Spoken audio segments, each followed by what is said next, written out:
আসসালামু আলাইকুম। আজকে আবার আপনাদের মাঝে তিনটা নতুন পাখি নিয়ে চলে এলাম।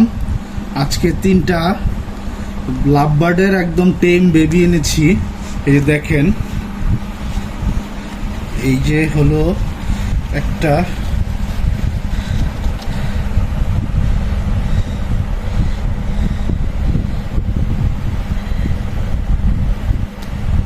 এই যে এটা হলো গ্রিন ফিশার, এটা গ্রিন ফিশার।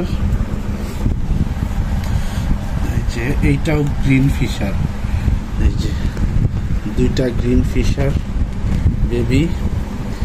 আর একটা আছে হইলো লুটিনো, এই যে এটা হলো লুটিনো অপোলাইন রেটাই, এটা হলো রেটাই।